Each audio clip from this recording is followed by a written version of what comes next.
support from the people and the camaraderie. There's nothing like that. I wish it was like that now. It's different now. But we experienced it. Keep going. So on your quest to of course, you're not thinking about this as an occupation. You're still doing what you're doing. You're trying I mean, at that time too, like the biggest goal, I think, in like the DJ framework was like have your mix on one of those stations like WBMX, WGCI, like, and at the time it was Hot Mix 5 were big, Ralphie, Mike Hitman Wilson, Steve Hurley, Farley, that crew, Bad Boy Bill. Those were the main like radio DJs, and like that was kind of the ultimate goal. Was like it was like out of reach for us, like but that's what you wanted. Like I want to get my mix. If I could get my mix on one of those stations, on Saturday night at 10 o'clock, like that was like the pinnacle. Like that was what you like the only thing you shot for in terms of like sort of ambitions that you could think of for DJ. And it wasn't like even with. I mean, I think New York too, similar. There was just a lot of DJs. It was like a DJ breeding ground. Once people, like I wasn't the only person figuring out what mixing was. There was a whole bunch of people in Chicago figuring out what DJing was. So, yeah, we had to be, you had to be your own promoter. Like even, like I want to say the first little party, I remember Derrick and I did this little party where we convinced this club to let us use their basement. And it was kind of where, what movie was that? Like, Flatliners they were filming at the time. Like in Chicago, it was like when we were doing this club night, they were like with Kiefer Sutherland and who was that? Like Julia Roberts, when they're like flirting with death, like that was being filmed down the street. But we convinced this club to like let us use the basement, which had its own entrance. We had to bring the sound system, bring the DJ stuff. We had to clean it because it was a dirty basement, like of cement. And so like Derrick and I, we're sweeping, we made the flyer just to do this little party at U-Bahn. And that's what you did. We were like loving it. At Kinko's, you're making the flyers, bringing the gear. Like I even forgot like how they didn't even have a bar down there. Like I don't know, it was just funny. Like the things we would do to throw a party. See, when you just said it, just brought me back. You just said the magic word, Kinko's. That means you had to design your own flyer. And then you had to distribute the flyer. Yeah, this was not a thing in Chicago because Ron Carroll said there was this thing called the Flyer Wars. No doubt. That was good. And then you try and get like multiple, like 6 on a page was good. Like you didn't want to do, one on one sheet because that was cost more money. Like if you could break it down to do like, the same flyer, you'd copy it and do it like 6 or 8 times on the page. Then you could get 12 flyers from one sheet. And you'd sit there with they wouldn't cut it. Like it was extra for them to cut them. Like I just cut them myself on like say at a paper cutter, that was a good one there. I'm just going to cut it myself. It was like extra to cut. Yeah. And then you bring these flyers to all the, the record stores, hand them out. So were you and Derrick out there yourselves flyering as well, or you had promoters working? No, just us. We were the promoters. Me, him, and Spencer, and then like there was a party. These parties called. Or there was just a thing at that era called Loft Parties in Chicago. They would be in different loft spaces, but the DJ pretty much had to do everything. And even the one party, you'd just get a keg. Like there wasn't a bar. You'd get like if it was like big time, you get 2 kegs or something. Like eventually you moved up to having like a bartender. Like that was later on. Like you have like just a keg and $5, and you could serve the keg yourself at the party. Like that was it. We'd bring the sound. Like the sound was this guy named Mike. It was this dodgy sound because we didn't have sound equipment. Like we didn't. So we're just like. We were on a budget, so we got Mike to bring us the sound for $75, and he'd bring it in his van. This guy, and he had like a friend that would help carry him, like carry the speakers in. But that was when he had to do all the work. So I guess this bringing the equipment tomorrow reminds me of these old parties. Yeah, right, exactly. I was gonna say it brings you right back full circle, right back to the start of being your self promotion. Taking care of every part of the business, and people heard what he said, and clean the dirty basement to get it ready for the party. Yeah, we were sweeping, and even when we did some loft parties too. Like, I mean, there were parties back then that this is that, in that 80, that 88-ish range, 89, like you could do like people threw parties in places that weren't safe. Like, they wouldn't pass any health inspection, nothing like, but it didn't matter back then. Like you got the space and will the neighbors complain? Like, no, I don't think so. And that was the clearance you needed. Like, so yeah, like I remember going like Mystic Bill used to do some parties that were like, you're in like a wars, like there's like boarded up stairways that are like half broken and you just move a piece of wood, like, let's go check out what's up here. And like, meanwhile, like the sound system's off like in the warehouse space on that side. And you could just wander around some building that had no like safety precautions. It was basically a construction zone. And we're like, you're raving, walking around in these little spaces. And that's the same thing that happened here in New York. And there was one thing that changed all that moving forward when this one atrocity happened that was horrible. There was a place called the Happy Land Disco in the Bronx. And this woman went there. It was an illegal party in a place that had one entrance and one exit. And the guy was so jealous that his girl went. He decided to chain up, like in the movies, chain up the door, and he torched the place on fire, and everybody died. And that was the moment in New York that all those laws changed. And I remember when you was talking about that, that would never happen again. It would allow us to parties like that in places like that. So yeah, but things changed quickly once like the cops sort of figured it out. There was a point later when we were doing party after, we'd been doing parties a year or two, like you'd have to get like an off-duty cop to work the door. You'd pay like an off-duty cop $100 that worked in that precinct, who could like, the cop car would drive by and he'd like, wave them off like, it's cool. Like, and you pay this cop to just, he was off duty though, but yeah, you need security. Yeah, security. Yeah, basically. So, and then I remember at one point, in that same era, then some clubs like, I would work. So yeah, like, I'm going back to my other, when I started doing club gigs, like I want to say like the first club gig I got that was like a big deal was a place called Shelter in Chicago, which was, I want to say it opened in around 89-ish there. It was, and it had a Richard Long system, which was awesome. It was, this big new club and everybody's, you submit your mixtape. And so I got a job there where I would do Thursdays in this main room. And that was like my first sort of main room break, kind of like I had that other club that was off in Arizona, but it was a different feel. So this was like a house thing. And, it was like so it was a big deal to play this main room. But in that era, when we would have when we'd be doing loft parties too, the clubs would get the flyer and they would like fax them to the police. Like, like some clubs you couldn't hand out the flyers to the party in because they didn't want, your little club night down the street taken away from their business. Some owners weren't having that. They had their police friends and, would like rat on you about your party. But, yeah, obviously say like as those era was going on, like laws came into effect that, and everything changed. Like, you need to have permits.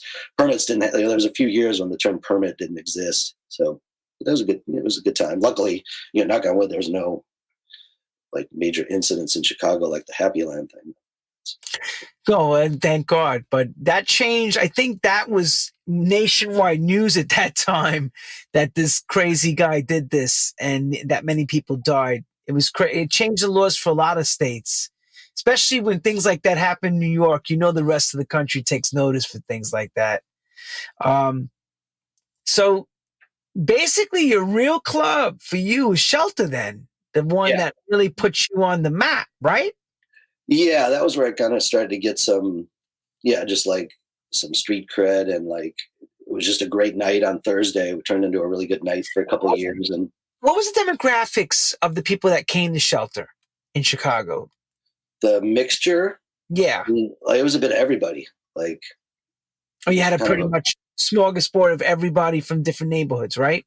Yeah, it was just it was like right downtown, like, and it was like a new club, so it didn't have like any sort of history to go on. There was I was also, my first club gig was at Smart Bar, which was north of where this was. Smart Bar was still going on back then, and I did a Tuesday there before getting the Shelter gig. But so Smart Bar, that's why it's still so awesome to go back there every time, because that was my first club night. But it was like, it was that same era though, where I promoted myself. I was making my own flyers at Kinko's for Tuesdays. And I'm trying to think how long it lasted, but it didn't take off. Like, not all nights, you try and do a night, not all nights blow up. Like you do nights, and sometimes you play the whole night for a couple months, and like the club wants to move on. Clubs want to try something different. But this place Shelter though, and I didn't have to promote. They had their own promotion team. Like they would make a nice full color glossy flyers, which I still have a lot of them at Shelter. And yeah, it was just a great mix of people, and they were open till 4 on 4 on Friday, 4 on a weeknight, and 5 on Saturday. So then I would play that main room Thursday, and then they eventually opened like a room downstairs, like underneath the club, underneath where I was playing, called the Boiler Room, so then I would play there on Friday, and then they opened like another room called what was it called? Oh, the Paramount Room. So there was like a good couple of years I would just play Thursday, Friday, Saturday, in different rooms at the same club. Like it was Thursday in the main room, Friday down underneath this Boiler Room, and then Saturday in the Paramount Room, it was called, which was where I kind of mentioned it was like just couches and head nod music. Like people didn't really go in there to dance. It was like a B room. And that was kind of where I was also going to New York, and that I started going to New York around 89-ish, like I would go with Spencer or Derrick. We just go to record shop. And that's where I sort of learned, because it seemed like New York at that time, it was normal to have like, there would be the house room, and then there'd be a hip hop room, and then like a reggae room. Yep. In Chicago, you'd go like every room would be house, which I thought was redundant. Like you could go from one room, like when a club did have 2 rooms, like they'd be playing the same song in the little room as the big room. I would do that too when I played the room downstairs. Just sometimes you'd be playing the same music, but I did learn going to New York. I liked that you go to a different room and they're actually playing different music, like Sure. and not trying to play the same music as I don't know, it just makes sense. So that's why I started playing different stuff than house. Like that's where kind of that started, was playing in that like head nod couch room. And like I said, like we mentioned, like each playing those 3 nights all night, 9 to 4, 9 to 4, 9 to 5, 3 nights a week. I think we really, like, you can practice all you want at home. It doesn't prepare you for DJing out. Like, you have to DJ out to get that, just that Marathon, that marathon type of night. You're going full. Remember, everybody, he ain't taking no lunch break. He's playing 9 o'clock till 5 in the morning. And I had to bring I bring like five crate, 5 or 7, bring like 5 or 6 crates, like milk crates. This was still the milk crate thing. And we would we'd cut the garden hose. Like you'd buy a garden hose and chop it up in little pieces to put on the handle, because the handles were kind of sharp. We had those like white milk crates, and when they're full, so we I forgot how we discovered it, but yeah, you put like garden hose with duct tape, and then you got these handles. And then to play that club in Shelter, and then there's another club in Chicago called Red Dog. Oh yeah, which was a good one. Like Spencer would play a lot, but you had to literally, the booth was like up a ladder, so you had to raise these crates like up a freaking ladder.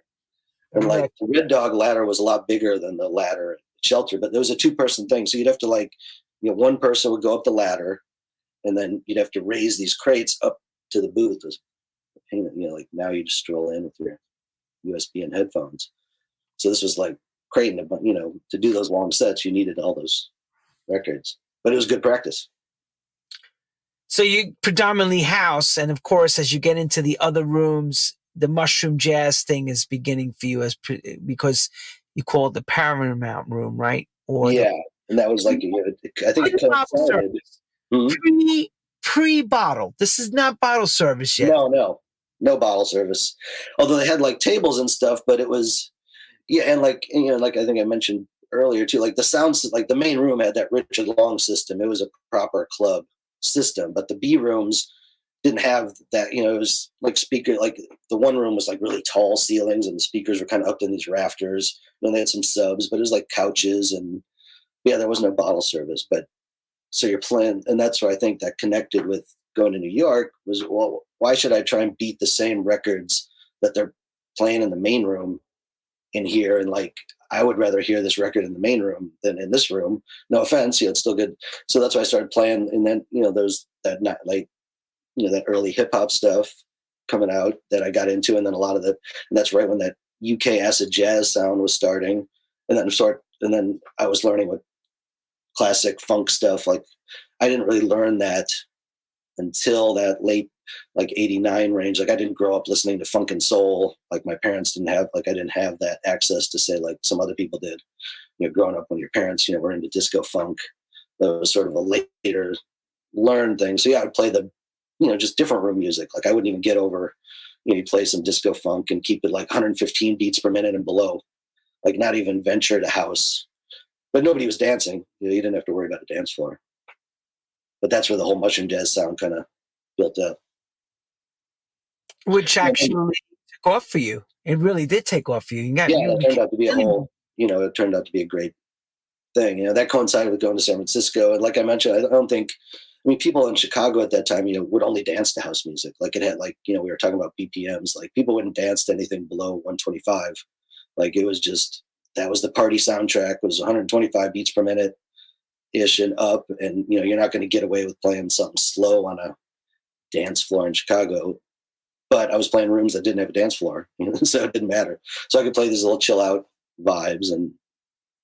But San Francisco, though, they were open to dancing at slower tempos, which was non-existent in Chicago. Because even I think in New York, you guys had the whole hip hop thing. Like I said, Chicago didn't have a hip hop scene until way later. Like it was just all house, but that meant clubs were all this upper tempo music. Yeah, but like the mushroom jazz thing wasn't a formidable thing here in New York. It just didn't take off like that. That was more West Coast at that time than New York, because reggae was really making a big impact. Because I remember playing at Wild Pitch in New York, and Bobby Connors was playing reggae sets in the middle, and the people would go crazy. And then we put disco and classics. Classics and house music back. And the crowd loved it. They loved it. So what the differences were, the people here were more into the Jamaican stuff, where opposed to the West Coast was more into the abstract jazzy stuff that you were doing. Interesting. Yeah. Like which was pleasant surprise. Like that was that around 92-ish range when I started going to San Francisco a bit, and learning that they were open to dancing to slower beats per minute, which was cool. And but Chicago, you couldn't get away with that. You couldn't get, like, you could play like a slow record at the end, at the end of your set at 5 a.m, you'd slow it down, like kind of lead people out, but you wouldn't at midnight be playing some like 95 beats per minute. Hell no. So yeah, it was a different thing. So now that you're actually, your feet are pretty stable into this club scene, when do you venture out to start thinking about production, or does somebody introduce this to you accidentally or something? Because you definitely mentioned trombone player. So you had musical skills, you had the notation in your mind and that stuff, because you were learning that to sight read. But now we're talking about synthesizers and drum machines in that world. So take us there. Yeah. So that was still that in high school. I started being in cover bands. Like I was a drummer. Like I got a drummer, and I got a drum set in freshman year of high school. Like I somehow convinced my parents to get me a drum set. I don't know how, but so I started playing drums, and then we formed like a little band where we would do like cover songs of In Excess and I don't know, like stuff like that, like new wave-ish. I don't know, like new wave-ish cover band. And then in high school, like I want to say I was still in high school. I want to say like 86, before 87. I want to say my junior year, I got a Yamaha RX-15 drum machine, which I can't remember how I learned, what that was. But so I got this drum machine, and I was like I guess I was playing drums in a band, and then we were the first band in our high school where like we had this idea because I wasn't the best drummer. I was a decent drummer, but there were drummers, like the drummers that were the drummers in like band. Like I wanted to be a drummer, but my parents said, like they're like, drums is an instrument, and you choose your instrument. So I ended up in trumpet. My parents wouldn't let me choose drums, but like the drummers that were in, like the marching band drum corps were really good, and they would play in rock bands, and they were like I couldn't compete with them really, like because their skill, they've been drumming for years, and so we had the brilliant idea. We're like, let's get rid of the drum set, and we're going to be the first band that doesn't have a drummer. And people were like, "Whoa, what's that like?" Like it was just little battle of the bands at like this church in our town. Like where it'd be like us and 3 other local bands in Park Ridge, high school bands that you'd have like a battle of the bands, and people would cheer and vote a winner. So I started having just a drum machine, and then I had this synthesizer that like my other friends were in a band. Like it was a Korg micro preset. It was called like this like little Korg mono synth, but we didn't have any way to sync them. Like that came later. But so we had a drum machine, and then we would like play the little bass line by hand and started to do some more like industrial cover songs. And then fast forward to meeting Derrick. Like Derrick was already starting to make records when I met him in late '88. So he had like a couple of releases under his belt, and that's where we learned to sort of get our first studio experience with like, proper recording setup and units that were synced up, sequencers and things. Cause before that I didn't know about like, I'd borrow, like I had a friend that would go to these new wave clubs that I borrowed a sequencer from for like an audition to get in like this talent show with our band. And we sequenced this bass line, and we thought we were like hot shit. We had this, it was just the drum machine, but with one sequence bass line that like we somehow learned to sequence on the sequencer we borrowed. And like we're like, yeah, this is cool. But then we couldn't get like the sequencer back for the performance. We were like, oh no, like we didn't think about like, we like auditioned on this song, and like we love that song. And then like, it came to doing the song, and we like the sequence was some, like little Nitzer Rebbe bass line, like that you really couldn't play like an arpeggiated bass line. We couldn't do it in the performance. We were all stressed out, like, because you couldn't just play it. We're like, we can't get this sequencer. What do we do? So it was pretty funny. Anyway, I distracted from the thing. So, No. It's great. No, this is real. So I'm laughing because I can visualize this. The pre-programmed set that was in that drum machine is no longer available for this night. Yeah. You guys must have been freaking out. This is not what we rehearsed back at the house. This is crap. Get rid of this. Do something. Figure it out. We had to like retool. We couldn't do this because it wasn't the same. Like you couldn't play the notes that fast because it was sequenced. And like I couldn't. I'm not a piano player. I couldn't do it. And it was just pointless. So yeah. So that later, how do you get around that? I don't mean to laugh because I can visualize. We all went through crazy stuff back then. How do you get around a problem like this? You with your boys, what do you guys do to make up for the problem? What are you thinking? Well, we had to change the whole. I mean, I don't even think we could do the same track. Like I had to like scale it down to a bass line I could actually play, which was about all but 4 notes. Like, I can only do like a 4-note. Bum, bum, bum, bum, bum, bum, yeah, like okay. My friend who was Chris Nizuka, who ended up making the track with Derrick and I, like, we ended up becoming Cymbals and Instruments. That's where I recorded with Derrick on KMS. But he was a keyboard player, so he had to play a part. But he was just the vocalist. He wasn't a keyboard player, so he had to play a part. And then I had this other girl playing synthesizer, a girl named Chrissy that I'm still friends with. So we sort of had to, like, I had the drum machine, luckily, but like we had to change the whole theme of the song was this sequence bass thing. That was basically the whole song. Like it was just a 4-bar loop of like, like a 2-measure thing of like, like something real simple like that. But that was basically the whole song with some little strings over it and the drums. So yeah, we had to do like a scaled down rendition, but obviously it didn't sound like it sounded so good when we rehearsed it. And then we're stressing out because we couldn't do that live, but we had to because the show must go on. Like you're in the show. So wait a minute, Mark, don't ever shut that drum machine off again. You hear me? Because you couldn't record it. You didn't have no way of recording anything back then because that means you had to have a tape machine. It means you have to have all extra gear, and that costs money, you know? No, exactly. Yeah, to get a real studio back then was like, I would have freaked out today if I could have made tracks on my phone back then.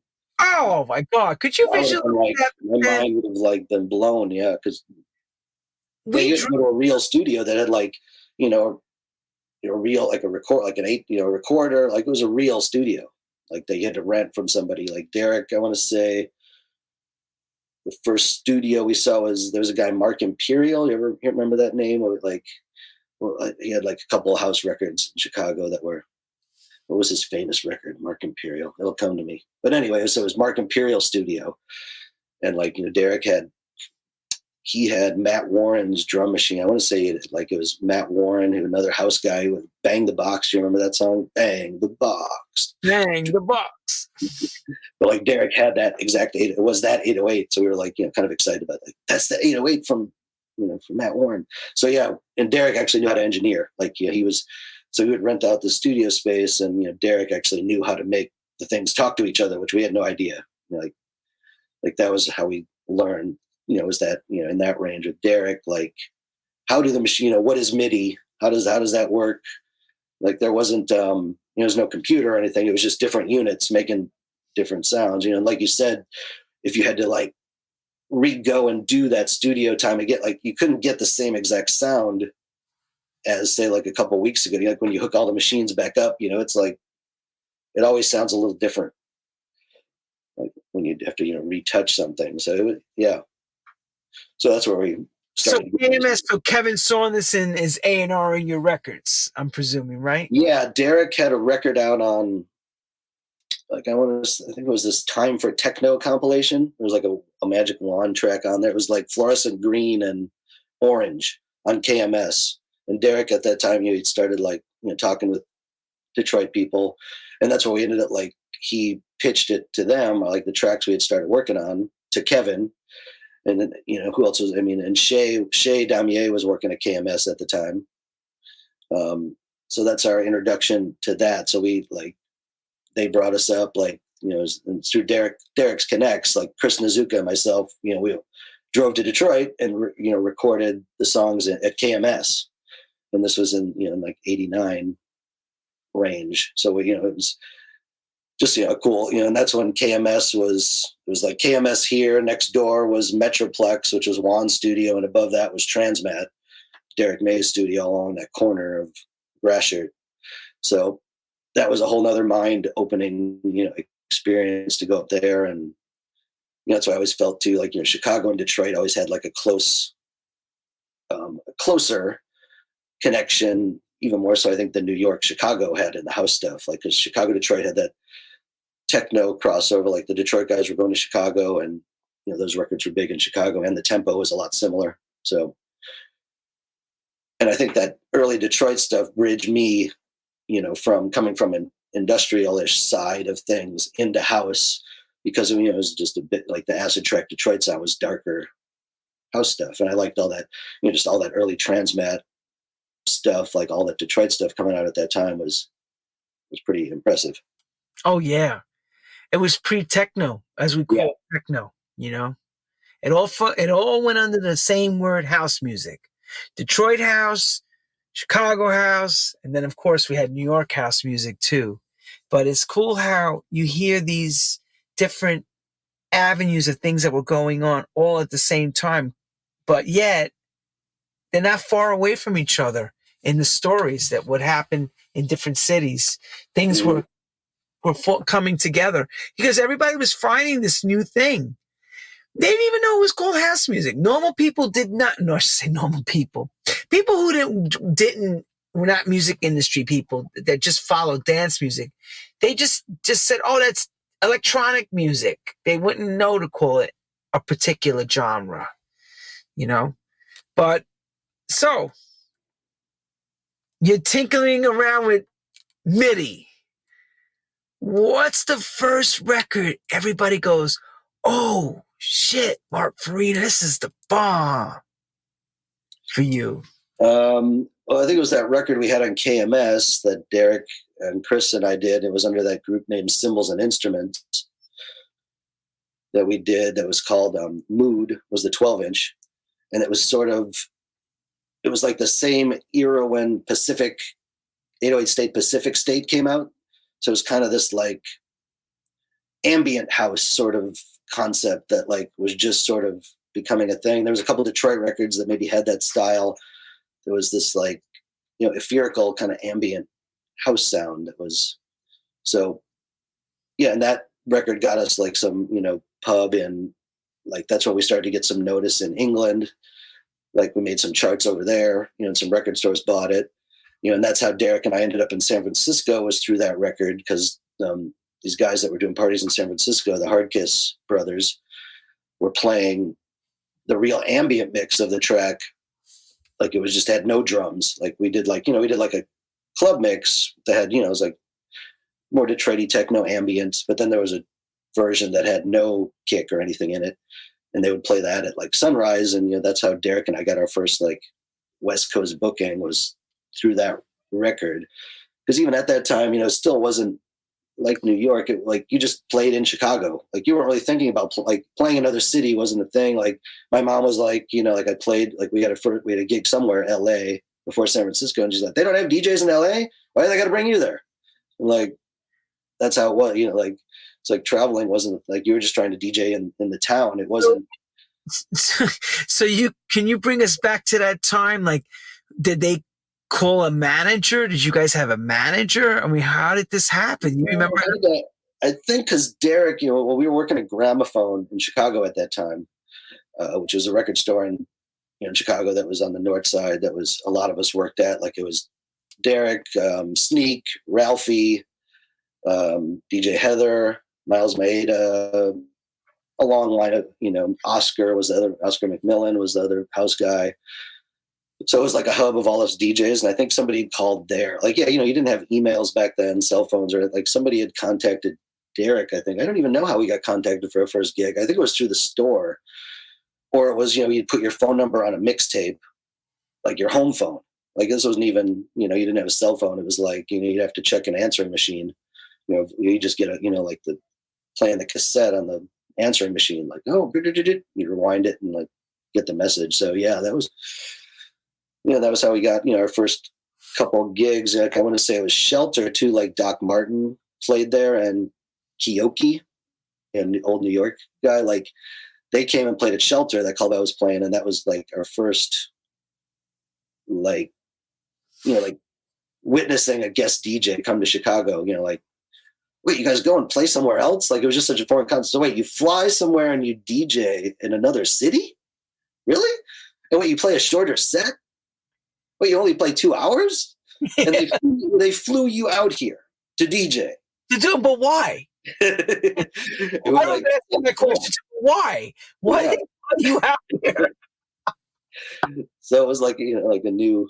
Why? And this was pre-rave, like before Raves existed. I think that was like once our Raves started picking up, that was where like, we'd go to like Iowa to play, or like that came a little bit after, but like where you would drive somewhere and play another town was all in that around 1990-ish range, when there was like other cities starting to do parties, and like, and that's kind of, I guess, the dawn of the traveling DJ. And like, DJs would like, yeah, we'd just go somewhere to, we didn't even have, you didn't even have flight cases or anything. Like we put like those milk crates I was talking about, we put it in a box, and then we would put our clothes around the milk crate, even though that the milk crate wasn't going to break anything, but we just like, we got to protect. So it was like a cube of records with clothes around it in a box, and you check that, like, and that was how we got to like the first couple gigs. Pre-flight case. People. Pre-everything. Mm-hmm. Pre-management. Pre-contracts for the moving DJ that played from city to city. This is like early in the game, everybody. Early. And you'd like, you'd fly somewhere and you get picked up by the roommate of the person doing the party. This was like the dawn of, like I said, we were doing our own parties in Chicago. So then there was around 1990, we decided, obviously it's when you don't have to worry about promoting and bringing all the gear, it like frees your brain up to just worry about DJing. Because sometimes when you're doing like everything at the party, like you get it's time to DJ, and you're like beat because you've been like running around all day. You've been carrying speakers up flights of stairs and like doing all this stuff, like sweeping a warehouse out, like, and then all right, the doors got open. You're running around all day to throw this party. It was a lot of work. To actually have the concept that you could just DJ was like a sort of like a mind blowing. Like it sounded like wow, you can just worry about DJing. Wow. Yeah, I don't have to think about anything else except getting there and do my thing and leaving. When the set's over, not wait at the end of the night and wait around for your envelope. Oh yeah, talk to the owner. But you had to go through that stage. That was a stage though that was unfortunate. Yeah, like walking around the party, like, and it was always harder. Like at least at a club, if you're playing a club, you knew where the office was. But sometimes when parties started to move out of the club into like a warehouse space or different spaces, like you didn't know where that promoter was going to be. Like walking around like at 6 a.m, like trying to like, and they knew where, like that always, that was like a stickler of mine too. Like when I ended up doing parties, you just pay the DJ right when you can, like even right before they play, give them the envelope because you know where the DJ is going to be. That always pissed me off because like you knew where I was for 3 hours, you couldn't bring me an envelope. Like why do I have to walk around after the party for like 2 hours trying to find your ass? Yeah, it was for a while. It was normal. Like you just have to. Some promoters you have to go look for them to get paid. Oh, the stress of dealing with all that. And and there was no cell phones. Like we meant, like you couldn't call the promoter. You had to like walk around. Hey, did you see Jim? Oh, I think he was over there or I think he was by the front door. He might have went in the other room. Like and then you're gonna leave a city without money. Like was it never a good thing? Like you wouldn't just want to fly out of somewhere and not get paid because who knows how you're like they didn't. I think it was only like Western Union back then, or like I didn't even have a bank account. Like I remember the first time I got a check. Like I was like, what do I do with this? Like I didn't even know what to do with the check. I'm like, check? I don't have a bank account. Like anyway. Like I remember in San Francisco, like I had to go cash like the check at the. I don't think there was like check cashing. It was at the bank that the person drew the check from. Like the person who wrote me the check, I had to go to their bank with the check to cash it because I don't know. I wasn't official. I didn't have all this stuff. Anyway. Yeah, that's what I'm saying, right? He wasn't thinking on that level, like business. You were just doing it from strength to strength, gig to gig. Yep. I mean, I want to say, maybe you would, like when things started getting in the swing of the early 90s, like you'd book a little ahead, but, it definitely wasn't like, now things book really far ahead. It wasn't like you just sort of live in a couple months, and rent was a lot lower back then. So like there wasn't so much overhead. But you weren't like, it wasn't, we touched on this earlier. You weren't thinking like, I'm going to be a DJ for 10 years. Like you were worried about getting through that year. Let's ask that question. At the time of being, say, 18 to 25 at that time, did you think that fast forward now, middle-aged era, that you still be doing this or even making income from it? Traveling? We never thought that far ahead, or I didn't think about what I would be doing when I was 50. Like I started DJing, in 21 and up clubs when I was like 17, 18. Like, and somehow the clubs didn't care that I was underage to even play at them. But you weren't thinking like, I want to say the oldest DJ I'd known at the time was like Joe Smooth was a little older than like, I'd call like it's been called like Derrick, Spencer, myself. Some of these people, we kind of call ourselves the second generation of Chicago DJs, whereas the first generation would be like Frankie, Ron, that era, like Gary Wallace and like the Hot Mix 5 guys. Those guys were the first generation, and we're kind of the second generation. Mm-hmm. You didn't like. I'm trying to think of even at that time, like I was 17, 18, or say 20. And Frankie was in his 30s. Like you didn't know any old DJs really. Like at least in Chicago, like the oldest DJ was their 30s when I started, if that. Like, so you weren't thinking like, I don't know, just I wasn't thinking till this year, obviously, not like thinking that I'd be DJing like even in like 2000 or something. Like I wasn't. I guess maybe when you're younger, that you're not thinking. Well, first of all, when we started playing out, we were thinking, man, 1999, 2000 is far. Right? Yeah, it was the future. Like some songs would mention, 2000 or something. You'd be like, the 2000 was the future. Yeah, right. That's a whole different era. It's like, we're not there yet. We weren't thinking that. We were like living year to year, day to day. So different. We didn't project that way back then. We didn't project so far ahead. We were projecting getting through oh, I'm going to try to get that club, or I'm going to try to get that gig. It was 1-to-1 every time. Then you got that, you put that behind you. Then you're trying to get something else. It wasn't a matter of, I want to be working out in a gym and, buffing out so I look like the DJ to play for the people. So, you know what I'm saying? So we were thinking about getting hot music, at least me, getting hot music to play to these people because I want to be the first to break it. Yep. Right? This needs to be played out. Like, yo, Mark, can you hear this? Yeah, I want it. When guys would say I want it, you knew they were gonna work your record. Not, now today, social media, self brands, everybody's promoting their stuff. And the art of what we remember of breaking new music from other DJs, producers, becoming less and less. It's more about them playing their own brands when they go out. And the music's more like a business card than it is the driving force to what we do, Yeah, it was.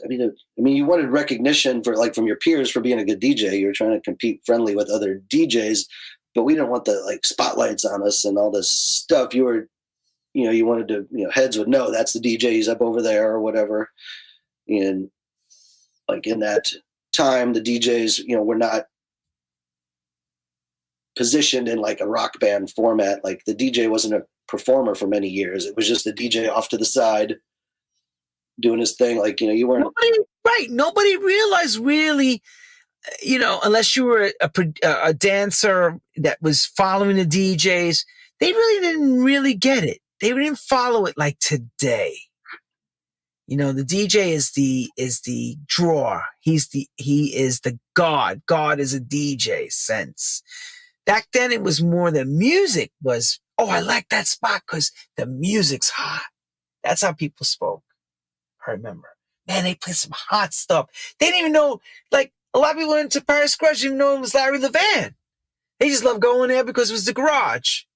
Then Larry became famous in New York. And of course, and some people will probably yell at me for this, but that's how I remember it. Nobody said, oh, it's because of Larry Levan. They would just say, yo, man, the garage, or the warehouse. They wouldn't say Frankie Knuckles. We didn't know it back then like that. They just say, yo, the music's hot at this spot. You got to check this out. Yeah. Unless you're train spotting DJs, most people didn't talk that way. Yeah. That wasn't until the train spotting thing came a little later. I found more as things moved to raves, when there was kind of the era where the DJ booth started to be put on the floor, but it wouldn't have a lot of lights on it. It would still be just as dark as the dance floor, but you would be right next to the dance floor. But there was a period before that where the booth was always up somewhere, off the side, a little room, and it was definitely not on a stage or anything. But then I found raves though. Then there was a period though when you started to put the booths right at the edge of the dance floor. So the dancers are kind of right there, which, it's if it wasn't set up right, it could be a pain in the ass because, records are skipping and you have people your friends being the booth security, hey, don't touch that table. You used to have get away from it. Yeah. Sometimes the floor was cement, things were all good. But sometimes, when you're in a wood floor with wood stuff, and turntables were always an impure medium for certain party atmospheres. But yeah, that was the part where, people would start to, look and see what the records were that the kids that, were just starting to come out. And I even had some friends, I don't know if it was ever a New York thing, some friends, they would put felt circles over the record so you couldn't see what the record was because, that was your secret ingredient or something. Don't look at my records. Or you'd mark them up with markers so you couldn't tell what it was. Backlash against train spotting. I knew somebody that used to carry the white center parts to put on every record. So people be like going like this, and then be like, and the guy would go, and Yeah. he had the white on every, no matter if the record was out, it was a test pressing. He didn't want nobody to know what it was. It's funny as hell. I mean, And even though things were, I mean, that was just another great thing at that era. Like some stuff, if it was a brand new record, like you'd know only a few people have this promo in the city, and it's only going to be heard at, only a couple club DJs have this particular record because you just know you're at the record store and like, Derrick was the orderer or something was hot on promo. It was limited on promo. It wasn't like the digital world where, something's out everywhere. It's like there's only 10 copies of this record in the whole city. That's it. End of story. Like at least for a week or two, like that doesn't always go, like if it's a hot record, but it used to take time, when there was a promo, you'd have a little bit of time between getting like a Strictly Rhythm promo or Emotive or New Groove. Like you have a couple week window before the record actually came out, like to have that exclusivity of the record, which is still a lost art. oh, I know. So, Mr. Farina, when would you say the Farina train really came crazy for you? Like, when did shit get nuts? Yeah, I would say like the Chicago Shelter gig was a good thing, and then when we started traveling, when like started playing in San Francisco, I'd say that '90s era, starting in '92, when we started traveling from Chicago, and that's when I started playing in San Francisco. I could just remember a period of, that 92 to even like 99 range where just like parties kept getting crazier and like it can't possibly outdo the other one. And, like it would just be crazy night, like just so many crazy, fortunate to play many crazy nights. And then like being in San Francisco in that 90s period, like it was just a different vibe than Chicago. Chicago still had craziness, but there's a different craziness going on in San Francisco that extended past that Chicago period starting in 92, where like, there's just things going on every night of the week where there's like a lot of crazy club nights going on. And then I play in LA and, like when I was based, so I'd say I would go back and forth from Chicago to San Francisco. I'd be in San Francisco a couple of weeks and then I could play like a Portland and Seattle and some different regions that maybe couldn't afford to fly me from Chicago, but I would sort of base myself in San Francisco. So yeah, that 90s and like that kind of, that early rave area, there was a lot of crazy rave parties. New York had some crazy rave thing. Like, there's always some, different cities had good rave scenes. There were some crazy just parties that weren't in a club. So yeah, that 90s period, I think was just really kind of out of control. Would you say you were being booked more for rave stuff than the club stuff? Yeah, it was a mixture, well, like, I think it was that, some places people would be doing parties in a club. Like San Francisco had a pretty vibrant club scene, so there's a lot of clubs. But then some cities didn't have a regular club just yet, so it would be more one-off parties by a promoter that would be doing different parties in different spaces. Maybe he'd use the same space once or twice a year, but he'd have a couple spaces he'd work with. So there was a little while there where it was an even balance. Like, I want to say it was when it kind of started to shut down raves, when things went back to the club, because, a lot of cities couldn't get permits anymore, to do, like, it just became a headache for too many promoters. And that, whenever that Rave Act was, like when sort of the country became aware, authorities became aware that bad things happen at raves, that was sort of the end of that era of, like fully licensed spaces, where then everything had to go back to the club in that mid 90s rage. I want to say like 95-ish, when a lot of rave things, kind of, if I remember right, started to die down because authorities got a little bit hip to, raves are a bit crazy and like kids doing drugs and it's kind of madness. So, and then that's when things went back to the clubs and people started doing more club nights with like multiple DJs, in the same club or two rooms in a club, as opposed to starting in that, one DJ all night range, but yeah, things went back to the club in that late 90s era. And especially, 95 to, I think by 99, a lot of like it took a gap there. And then there was a gap too, where there wasn't a lot of places for underage kids to go. A lot of cities, like when the rave thing died down, you had to, like, everything turned 21 and up all of a sudden, which changed the dynamics. Right. Would you? Sure. We're all loving you, Mark Farina. Drink that water, and I want you to. I was going to ask you about this question. Was most you were predominantly U.S. based, or were you also getting things to go across the pond, the UK and Europe? Were you touching that as well? A little bit. Like it wasn't much as, like Derrick started going to Europe a bit more. Like Derrick had a pull. I think I found in that 90s era of like DJing, there was a few of us. I mean, the main one that comes to mind would be like Doc Martin.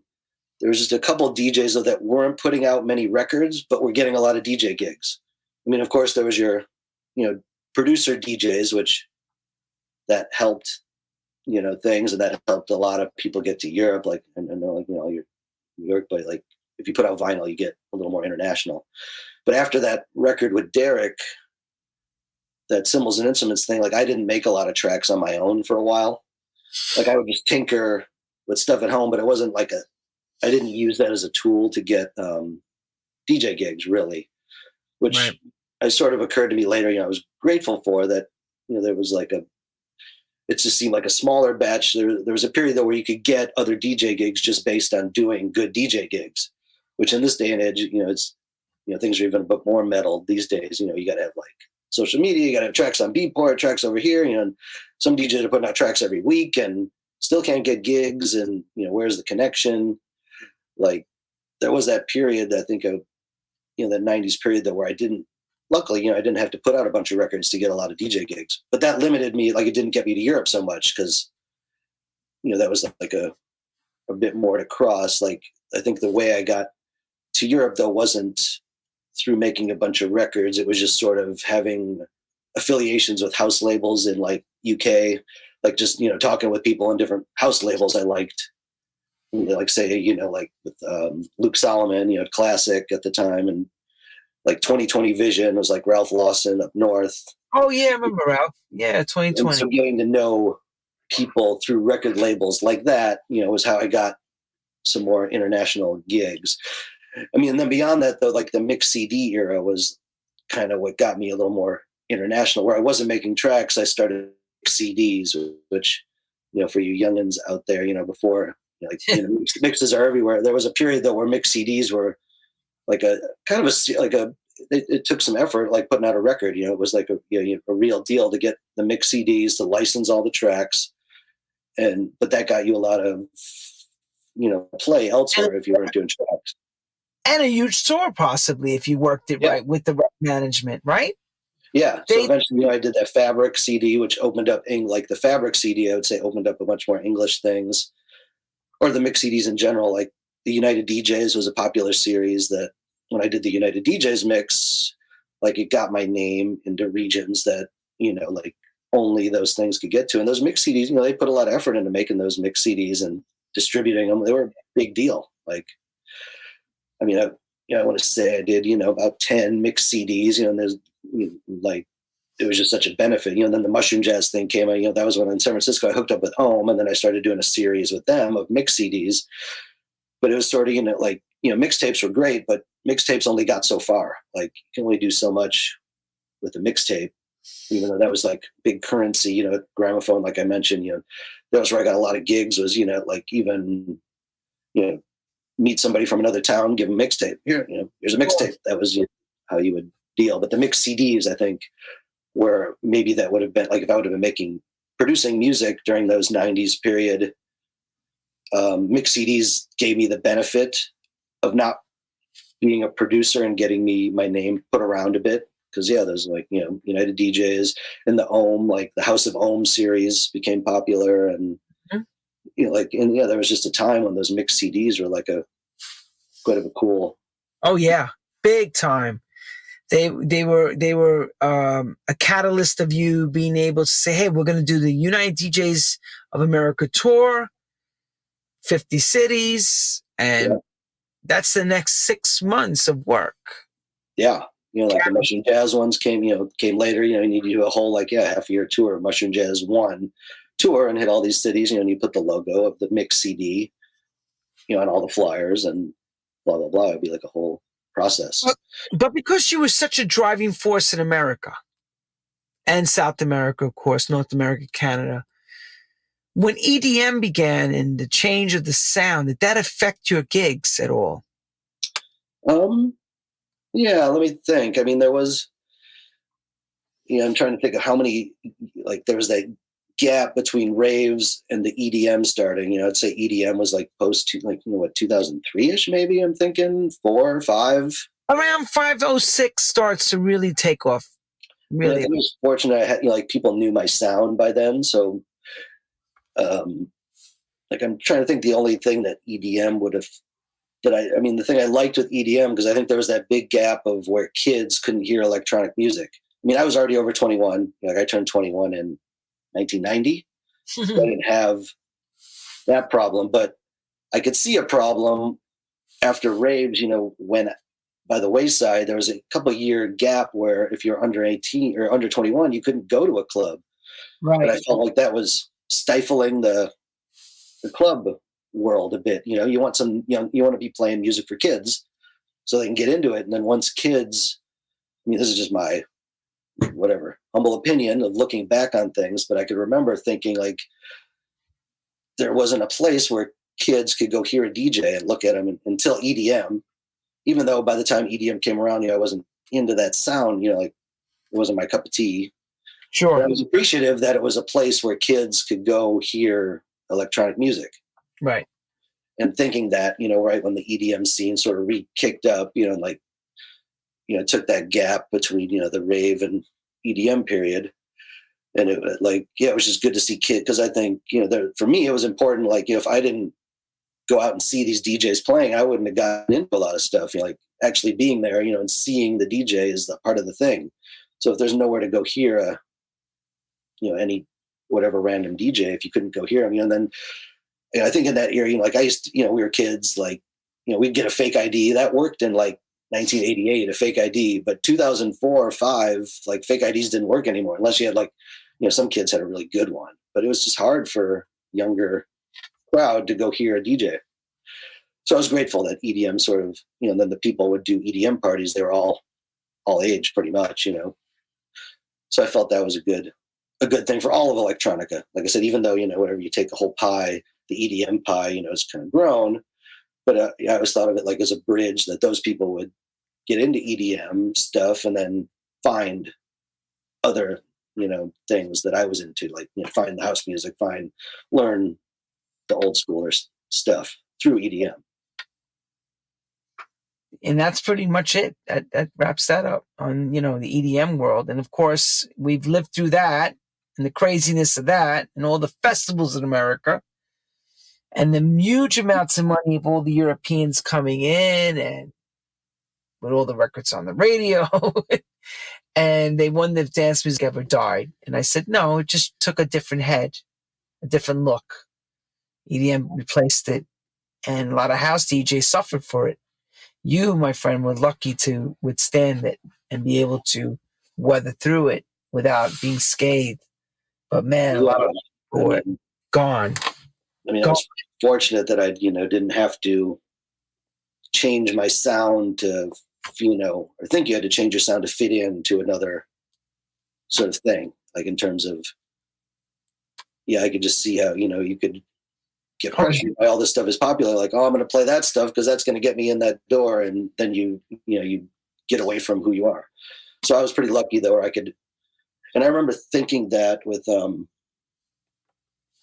early going out to clubs, there were certain DJs like Frankie, Ron, where there was an excitement that people had before, going to hear certain DJs.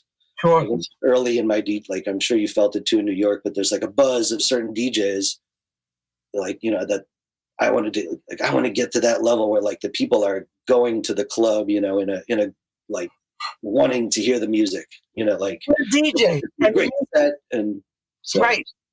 For the DJ and the music. Yeah, it was an anticipation thing.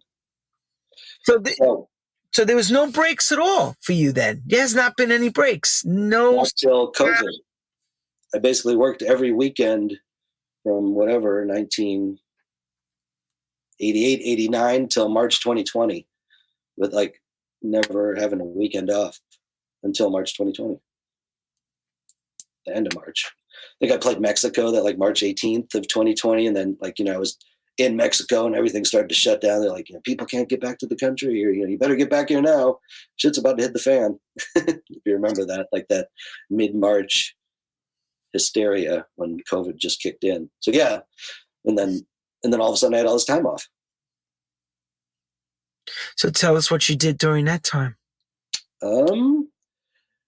Focused on being a dad. Like I said, I have a kid. He's 11 years old. So, I was pretty great. Like I said, I was grateful to work. It's a pretty long run, because you and me both know there's a lot of DJs, like you mentioned, that have disappeared by the wayside. People have had records, people come and go. So to be able to do it from 89 to 2020 was like a pretty good achievement. So I was like, cool. Luckily I had a little money saved so I could not I didn't have to be like, I got to pay a bill this week. What am I going to do? Like that would have changed the element a bit more. If I really needed to, it was lucky the break, I want to say I took off March 2020, like a year off, March to April 2021. So yeah, just being home, I organized a lot of records. You can see all these tabs over here. Like I did. It was like a record shop. It was yeah. Yeah, I did. It's all behind here too. That was a project that I wouldn't have gotten done other than COVID. So I basically, took images of all the record label logos, because before it was just imports. I had a Chicago section, a Detroit section, but then it was domestic house, which U.S. house, and then European house, and then the divisions amongst that was minimal. So then I started to really so now the European stuff I've got all divided by label. If I turn this around, let's see if it works. You kind of see, I did put the little logos on all the labels, and it's like slip and slide here. Slip and slide record. Yep, I got them all in there. So now I know you played a lot of my records. I know you've played a lot of records over the years. Because I would always hear somebody said, Mark Farina played it. I'm like, yeah. I know, yeah, because everybody playing your record is the most important part as to why we made records. Not because I made them so they could be used as ashtrays. We wanted everyone to enjoy what we were doing. Yeah. So I got to do all that, and hang out with the kiddo. Like my son was happy that I was home all the time. Because normally I go, I leave Friday afternoon, and I'm back Sunday. That's like the normal schedule. But then I'm home all during the week. So he was happy to have Dad around all the time, and Dad just stayed home. I got cats, I got more cats, which I couldn't have done if I would have been traveling. I wouldn't have got more cats. Dad, you're not traveling next week? Huh? Dad, you're not traveling next week? No, son. Yeah, he was excited. So that was, that's time. I'll never get back. So he was 10-ish when the pandemic started. He's 11 now. It's a good time to be hanging with the kiddo all the time. So, and I don't know what your dad. My dad was like working dad. Like he went to work every day. Yeah, he did wood floors. He was out of the house at like 5 a.m. before I was ever up, and then he would come home, for dinner, and then he'd go to bed by 8. It was like but me and me and my son all the time. Like I pick him up from school, and then it's us hanging out, all after school. It was just so different than. I love my dad and all, but we didn't spend the same time together that I do now with my son. Like, kind of, especially I think the pandemic did that to a lot of, made you had to be, whether you like it or not, you had to be with your family all the time. Like, no more going on trips and going out to stuff. So I appreciated the lockdown in a way. Obviously, clubbing is fun and all, but you don't want to be out there if it's unhealthy and not safe for people. And I was fortunate to have so much clubbing where I'm like, when you're going out every weekend for however, 20 something years, a break is nice. So did you start to miss it again? Yeah, there comes a certain point where or just when the streaming thing, playing a stream isn't the same as that face to face in the moment. You're at a club atmosphere, like you can't really reproduce that. I mean, making a mix for people is nice, and somebody, like, oh, that was a great mix and blah blah blah. But you can't, like, the optimum club experience. It's like a nice dark club, like no lights. I'm not in the spotlight. Everybody's dark. People aren't all facing the booth. People are dancing with each other, having fun. But you're connecting with people. You play that, you mix that certain song in, and there's that one dude on the dance floor that notices, you're mixing in a different beat or an acapella, and you make that connection, and like, it's on. And so you can't reproduce that in the digital world. So you start to miss, and then there's certain, like all the, I think of all the music that, came out during the pandemic, this would sound great on a club system. It's not, even though I have a decent studio setup, it's not a club system. It's not like Danny's set up in his house. Like, so, there's certain songs like, I want to hear this on a system, which I missed. So projecting forward, what's the plan, brother? Where are we going now? Well, let's see. I mean, things are starting to book up for 2022. Like we chatted before, like there's still that COVID cloud hanging over the entertainment world that, we don't know where it's going to go. We're all hoping for the best, that it can go away and we can live our summer and spring like, we'd like to. But I've definitely been noticing, I've been gigging, I started back in April, and I've been playing pretty consistently since April. I know you just said you just went off, this last weekend. I think I played almost every weekend since the last weekend of April. Yeah, but you're in that area, New York. It's like, one minute we could do it, next minute no. So it's, you have things you have to deal with. But I know where you're coming from. You had a very easy state to work in. Yeah, so things are starting to book ahead for the year, and I think, like anything else, like being away from clubbing made me.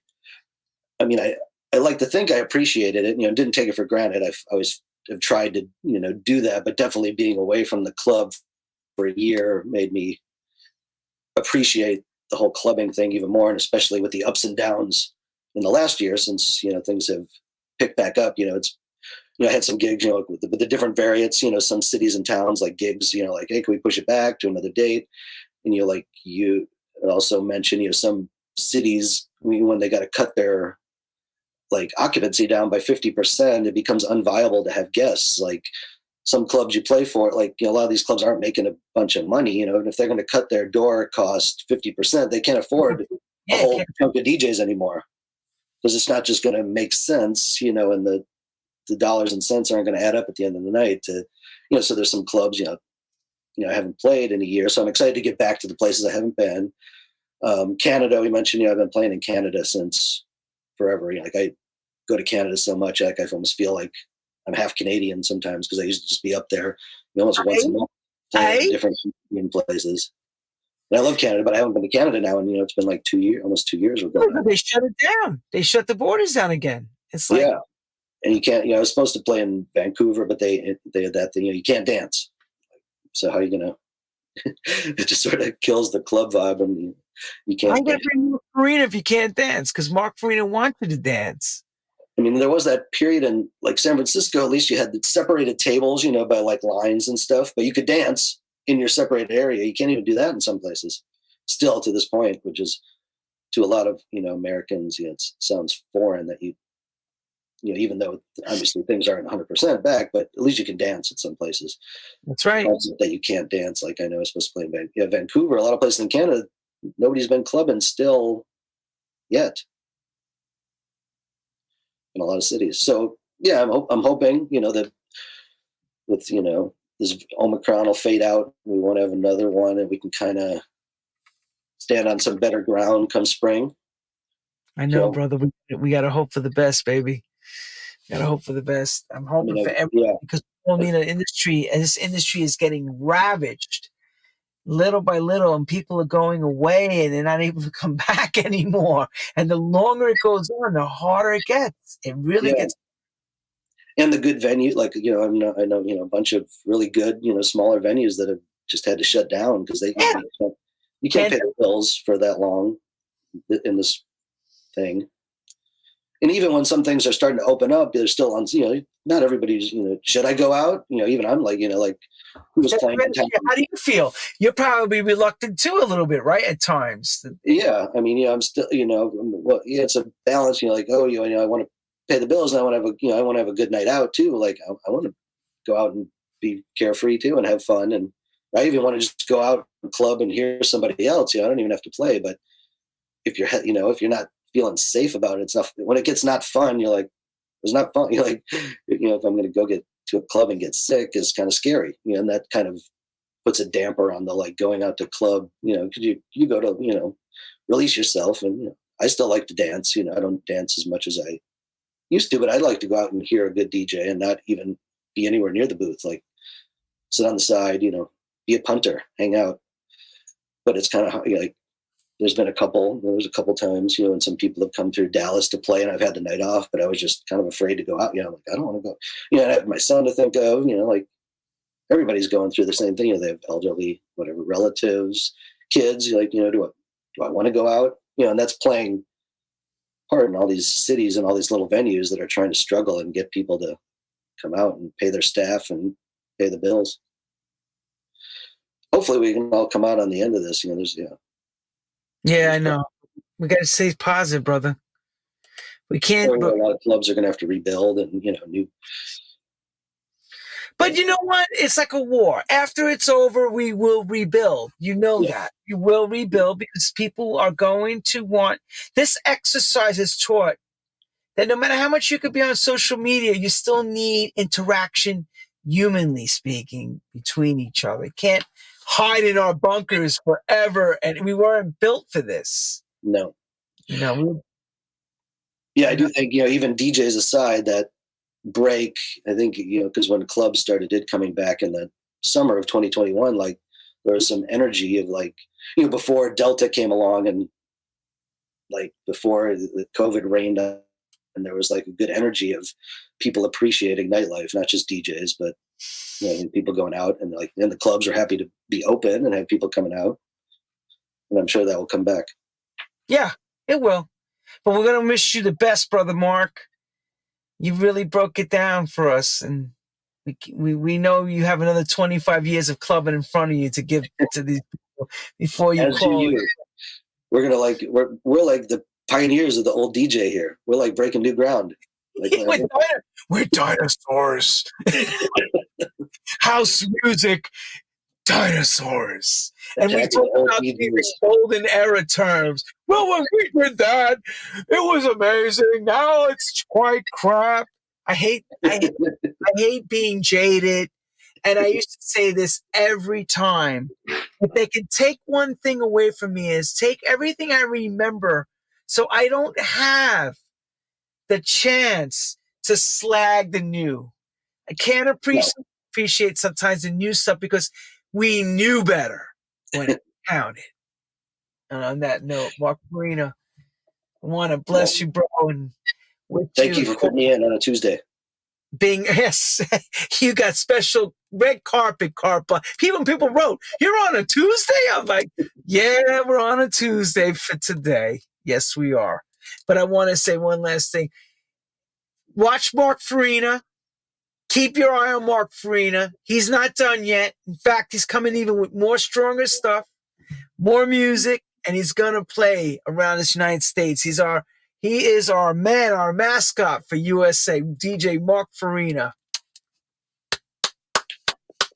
Thank you all. No, thank you. Honored to be a part of your great little thing you created here. So yeah, you're a legend. He's part of our True House Stories family. You're amongst all the greats, and you are one of the greats, brother. You keep doing what you're doing. Don't stop. And here's one last thing. Don't get old. Don't sign off for the getting old part. Stay young forever in your heart. For sure. As they said to us, you can't do this for a living. One last thing I want to say is this February 5th, God damn it, I'm coming out to DJ. Thank you, Mark. I know you clapping. Thank you. Becky News is back to House Beats Party at Now and Then. Brooklyn, New York, check this out. Ready, everybody? Proof of vaccination. Proof or the 24 to 48 hour negative test accepted. Ain't that some craziness? Now and then, Meserole, East Williamsburg would come in the party. Mark Farina, bless you, brother. And everyone Thank you for having me. in the world, thank you for tuning in to True House Stories, a special Tuesday with our friend out of Texas, the red state, but originally from Chicago, now lives in Texas. Yeehaw, horse and pony and all, cowboy hats and all. He's coming to a club near you. So, everyone, good night. Take care. Auf Wiedersehen and good riddance.